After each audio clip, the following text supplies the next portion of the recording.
Bonjour et bienvenue dans ce nouvel épisode de La Bise, le podcast qui analyse les stratégies business, communication digitale et marketing pour les entrepreneurs qui veulent lancer ou relancer leur marque.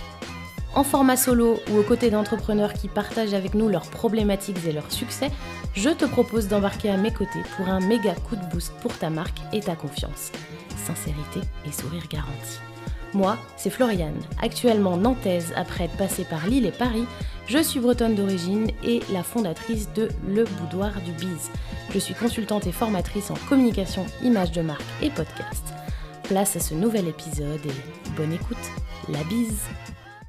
Bonjour et bienvenue dans ce nouvel épisode de La Bise.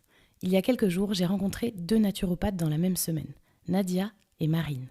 Et je voulais vraiment te parler d'elles parce que ce sont des rencontres typiques que j'ai l'habitude de faire dans le cadre de mon activité. Et cette situation-là est loin d'être anodine et pourrait bien te permettre de relativiser sur ton nombre d'abonnés et de ventes.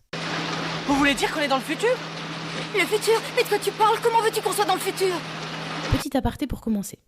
Sur mon site web, tu as la possibilité de télécharger un workbook remplissable et gratuit pour construire ou remettre à plat les fondations de ton entreprise et te sentir plus zen dans son développement. Il s'appelle 5 étapes pour lancer et propulser ta marque et tu le trouveras dans la page ressources de mon site web, leboudoirdubiz.fr. Et tu vas voir qu'il va être très utile si tu te sens un peu perdu en ce moment dans ta stratégie de com et ton identité de marque.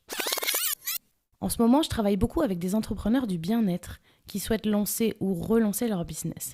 Elles ont souvent la même problématique, elles se sont lancées il y a quelques mois après s'être formées à leur nouveau job, elles ont enchaîné sur la création de leur offre, de leur compte Instagram, parfois de leur site web, et puis elles me contactent 6 mois plus tard parce qu'elles peinent à générer des ventes, à se démarquer, à développer leur activité et à capter des clients.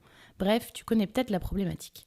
Ces deux naturopathes-là que j'ai rencontrés sont la parfaite image de ce que nous devrions toutes faire pour développer notre entreprise et lui donner toutes ses chances de survie, avec tant qu'à faire une bonne dose de kiff et de sourire, parce qu'on n'est pas venu là pour souffrir. Je commence par te dresser le portrait de ces deux naturopathes. D'un côté, il y a Nadia. J'ai changé leur prénom pour préserver leur anonymat. Nadia, elle a lancé sa boîte il y a presque 2 ans. Elle a la même spécialité que la seconde naturopathe dont je vais te parler juste après, et elle a plus de 50 000 abonnés sur Instagram. Aujourd'hui, elle génère entre 500 et 800 euros par mois de chiffre d'affaires. L'autre naturopathe que j'ai rencontrée la même semaine, c'est Marine. Marine, elle a lancé sa boîte il y a 2 ans. Elle a 1300 abonnés sur Instagram. Elle s'est spécialisée dans les questions liées à l'alimentation et à la digestion, donc comme Nadia. Et elle génère entre 3 et 4 000 euros par mois de chiffre d'affaires. Alors je suppose que tu as compris où je veux en venir. Ton nombre d'abonnés ne définit pas la santé de ton business.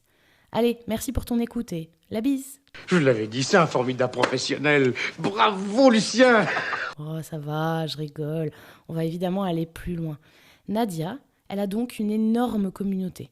Un beau taux d'engagement d'ailleurs, vu la taille de sa communauté, parce qu'on a tendance à dire que plus une communauté augmente sur Instagram, plus le taux d'engagement est bas, ce qui est d'ailleurs totalement logique. Et c'est pas le cas de Nadia. Franchement, elle a un bel engagement. C'est pas toujours les mêmes nanas qui commentent et qui partagent en plus d'après ce que j'ai pu voir. Et elle a réussi à tisser un lien plutôt cool avec sa communauté.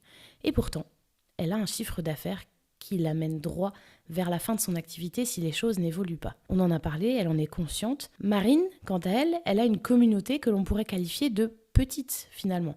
Mais elle génère pourtant un chiffre d'affaires intéressant. Tu peux avoir des milliers d'abonnés sur Instagram, ça ne veut pas dire que ton business est rentable. Et crois-moi, ce cas est loin d'être isolé. J'ai vu beaucoup d'entrepreneurs avoir des comptes florissants, un bel engagement, des contenus efficaces et pertinents et qui pourtant ne se versaient pas un vrai salaire. A contrario, je travaille de plus en plus avec des entrepreneurs qui ont ce qu'on appelle une petite communauté. Je mets petite entre guillemets, je suis en train de faire le signe comme si tu le voyais, sur Instagram. Entendons-nous sur ce sujet, je parle de petite communauté par rapport à l'image que l'on peut s'en faire. Mais n'oublie pas que si toi, tu as 300 abonnés sur Instagram, ça peut potentiellement être 300 clients. Donc ces entrepreneurs dont je te parle, qui ont ce qu'on appelle une petite communauté, que j'ai pu rencontrer ces derniers temps, elles génèrent des chiffres d'affaires qui sont super encourageants malgré ça. Et leur entreprise est en croissance. Pour autant, et notamment parce qu'elles commencent à s'épuiser, elles font appel à mes services pour retravailler leurs offres, leur identité de marque, trouver des solutions pour ne plus être bloquées par le fait de vendre son temps, trouver des solutions pour se démarquer des autres entrepreneurs qui font la même activité qu'elles. Concrètement, beaucoup d'entre elles proposent des consultations individuelles. Sauf qu'une fois que tous tes créneaux sont remplis dans ton agenda, t'arrives à ce qu'on appelle une stagnation de ton chiffre d'affaires. Tu peux pas vendre plus, donc soit tu augmentes le prix de tes consultations individuelles, soit tu peux avoir envie d'aller plus loin et d'opter pour des offres plus rentables, moins fatigantes et aussi plus fidélisantes. Et c'est d'ailleurs un sujet très récurrent chez les professionnels du bien-être ou les thérapeutes. Ce type d'entrepreneur, c'est clairement Marine, la deuxième naturopathe dont je te parle aujourd'hui, qui a une petite communauté mais un chiffre d'affaires en croissance. Alors c'est quoi la différence entre Nadia et Marine en dehors de la taille de leur communauté et leur chiffre d'affaires? Qu'est-ce qui fait que Nadia ne vend pas beaucoup alors qu'elle a une communauté de fous et un engagement de fous, et Marine qui a une plus petite communauté mais qui génère un chiffre d'affaires hyper intéressant? Eh bien l'une vend ses prestations et pas l'autre. Nadia, elle a une grosse communauté parce qu'elle crée des contenus qui sont hyper engageants et intéressants pour son audience. Elle va te proposer des vidéos avec des recettes ultra appétissantes, alors que je suis pas forcément sa clientèle cible. Elle poste des contenus éducatifs où elle nous apprend plein de choses, sans compter le fait que ces contenus sont beaux, bien réalisés et complets. Mais elle ne parle que très rarement de ses offres. Je suis même prête à parier que la majorité de ses abonnés pensent que c'est une passionnée d'alimentation, mais pas une professionnelle dont c'est le métier qui vend des consultations, des offres, etc. J'en ai profité pour enfiler mon désormais célébrissime trench d'inspecteur gadget pour aller voir son site. Et même sur cette plateforme, alors qu'on s'attend à avoir un détail de ses offres, les infos sont floues. Le contact est difficile à trouver, on ne sait pas si elle consulte en visio ou en présentiel, on ne sait pas grand-chose sur elle. Et je te cache pas ma grande frustration lorsque j'ai découvert tout ça. Une naturopathe qui a beaucoup à partager, qui crée des contenus géniaux, mais qui ne se vend pas. Parce qu'elle ne sait pas comment s'y prendre et elle patauge un peu dans la soupe. Dans la soupe ? Non. Dans la semoule, pardon. Excuse-moi, on va pas couper, hein, on est là entre nous, voilà. Marine, quant à elle, donc la deuxième naturopathe, elle poste moins souvent. Elle m'a dit qu'elle a du mal à trouver des idées de contenu, à créer des contenus différents des autres naturopathes et à s'organiser entre ses séances, la partie administrative, sa communication, le développement de son business, sans parler évidemment de sa vie de famille et de femme. Alors elle peine à créer sa propre organisation.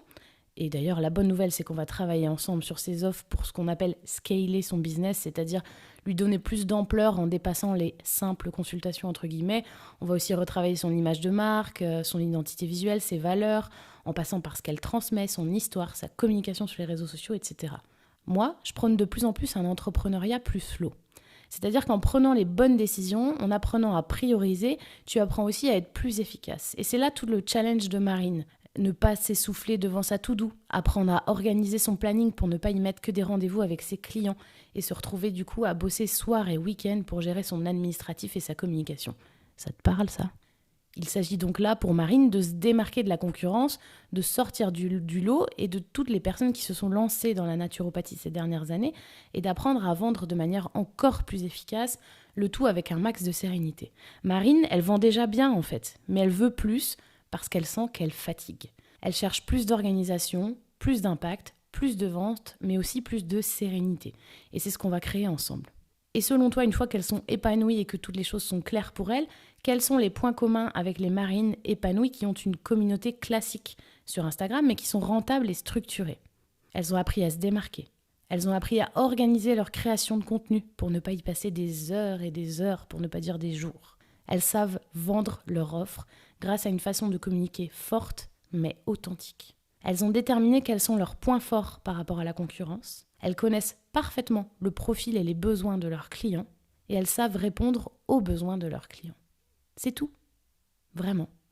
Pas besoin de stratégie de marketing compliquée et souvent bullshit. Pas besoin de t'imposer de poster tous les jours. Pas besoin d'enfiler une cape de Wonder Entrepreneur, Girl Boss qui va exploser les barrières. Non, pas besoin de t'essouffler, de faire croire que tu es quelqu'un que tu n'es pas et de constamment te comparer à tes concurrents. Imhotep, je pensais pas que ça allait être aussi facile. D'un coup, là, je suis libéré, là. Patron. Le bilan de ces deux rencontres, c'est quoi ? On retient de ces rencontres qu'un nombre d'abonnés élevé ne veut absolument pas dire qu'un business est rentable. Et ce genre de situation est loin d'être un cas isolé. J'aurais dû compter le nombre de fois où j'ai pu constater qu'une grosse communauté ne signifie pas un succès professionnel et financier, et vice-versa. Que des entrepreneurs avec une communauté classique peuvent générer un chiffre d'affaires confortable et satisfaisant. Pourquoi ?